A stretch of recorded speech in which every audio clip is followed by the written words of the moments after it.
महाराष्ट्र में महाविकास आघाड़ी सरकार बुरी तरह फंसने के बाद अब नया सियासी दांव खेल रही है। बीते दिनों कंगना का ऑफिस गिराकर भारी फजीहत कराने के बाद सीएम उद्धव ठाकरे ने एनसीपी प्रमुख शरद पवार से मुलाकात की। इस मुलाकात में रणनीति बनाई गई है।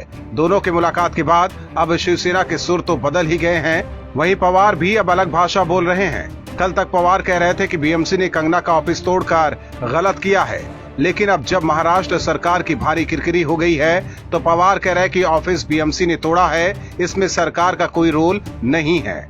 इससे पहले यही बात सांसद संजय राउत भी दोहरा चुके हैं। इससे पहले पवार ने कहा था कि कंगना के बयानों को बिना वजह ही महत्व दिया जा रहा है।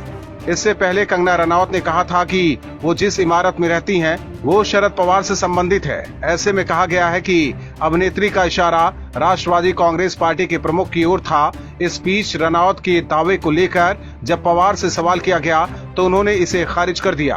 पवार ने व्यंग्यात्मक लहजे में कहा, ये मेरी इच्छा है कि कोई मेरे नाम पर एक इमारत का नाम रखे। हालांकि ऑफिस गिराने का मामला अब हाईकोर्ट में चला गया है और बीएमसी की कार्रवाई पर कोर्ट ने रोक लगा दी है।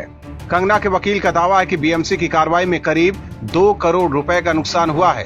अब देखना होगा कि क्या कोर्ट बीएमसी की कार्रवाई को गलत मानता है और कंगना को मुआवजा मिलता है। अगर ऐसा हुआ तो महाराष्ट्र सरकार की और भारी बेइज्जती होनी तय है।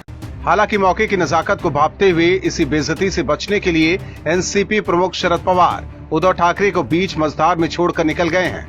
कंगना के ऑफिस पर हुई कार्रवाई का सारा ठीकरा पवार ने बीएमसी पर फोड़ दिया, क्योंकि बीएमसी पर शिवसेना का कब्जा है।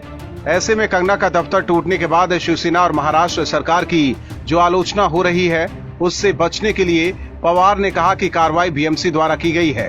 इसका महाराष्ट्र सरकार से कोई लेना देना नहीं है। मतलब कांग्रेस और एनसीपी ने कंगना मामले में शिवसेना को अकेले छोड़ दिया है। ऐसे में शिवसेना ने जो रायता फैलाया है उसे अकेले ही साफ करना होगा। Bureau report, OMH news. और भी वीडियोस देखने के लिए चैनल को सब्सक्राइब करें और बेल आइकन को दबाएं।